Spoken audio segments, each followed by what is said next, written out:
is the Realme X. It's a budget phone. What do I think of it? Let's go.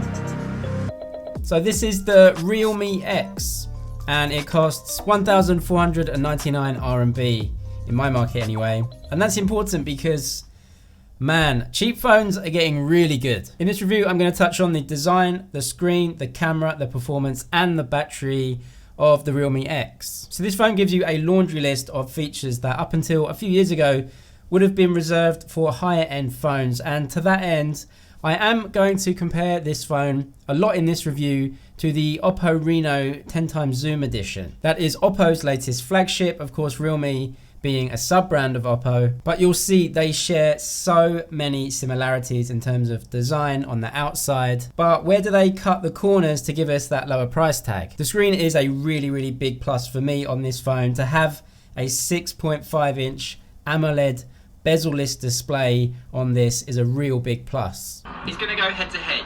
This is 15x zoom for video. If you're taking photos, you can go all the way into 50x zoom. This is incredible. This is from a smartphone, and you just get a lot more functionality. Compared to the Oppo flagship, you can see that actually the phones are around about the same size, but you do get slightly bigger bezels along the side and the top. But what is more noticeable is that bottom bezel.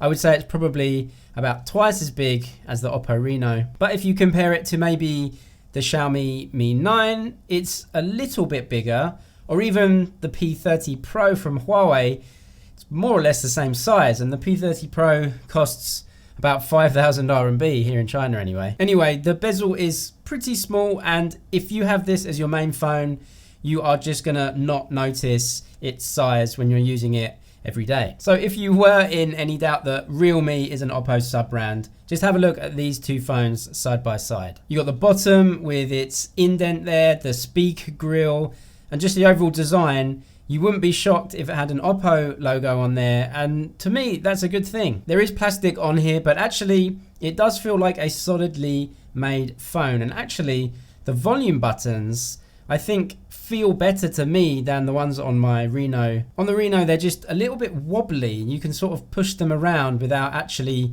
pressing them down. But on the Realme, they're solid and I like them more. If anything, it feels like they got them mixed up, like the Realme X buttons should be on the more premium phone. But anyway, that's just the way it is, and it's a good thing that the Realme has it. So you get a single camera on the back of the Realme X. There is a secondary depth sensor on there, but it's not really going to help too much with your normal imaging. But importantly, most other phones in this price range also only have a single camera unit at the back. Actually, if you take a look at the sensor on this, it's a Sony IMX586, and that is the same as you find in the Redmi Note Pro, the Honor V20, and even the OnePlus 7 Pro, which is pretty much a flagship phone. So because Realme is an Oppo sub-brand, you get Color OS on this phone, and it's the same Color OS that you find across all Oppo phones, including the very much more expensive Oppo Reno. You get a lot of options when it comes to taking photos. You can zoom up to 10 times, but that's all digitally cropped.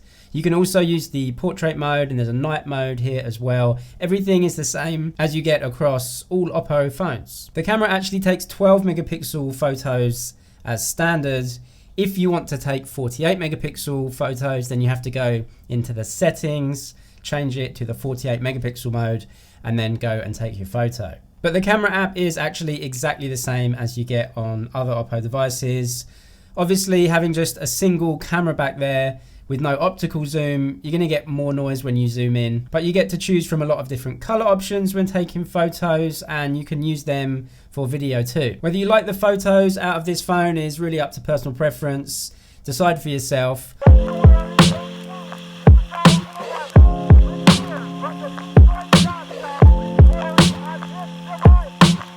I personally like the images that come out of Oppo phones in general, and this one's no exception. Actually, the Oppo Reno, the OnePlus 7 Pro, and this have the same image sensor. And in general, I think images are clear and saturated, so I think a lot of people are going to like how they look.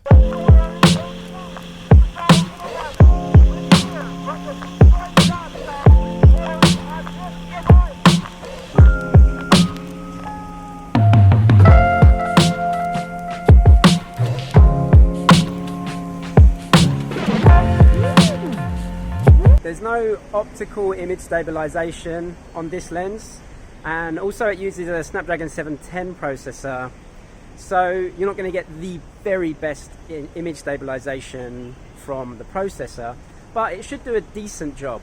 I would say, with my experience with Oppo phones, I think they're better at images than they are taking video. But from what I've seen using the phone, I think it does a really decent job. Obviously, the results that you get from this camera are going to be really subjective.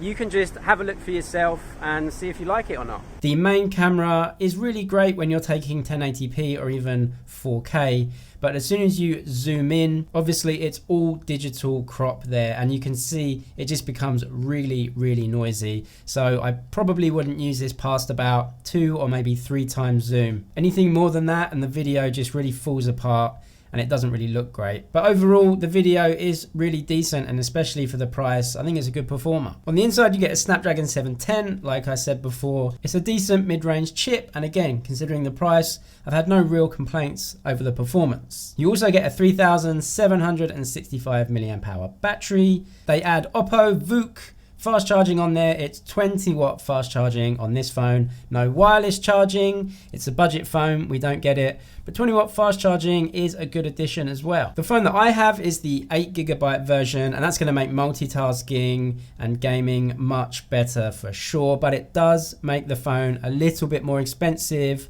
than the starting base model with 4GB of RAM. But gameplay really should be no problem. Even with 4GB of RAM, you should be able to play games.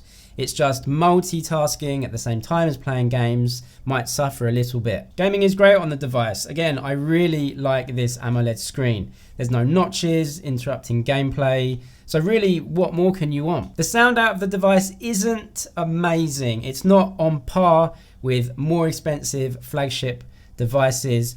But again, I think for the price, it's pretty much all you need.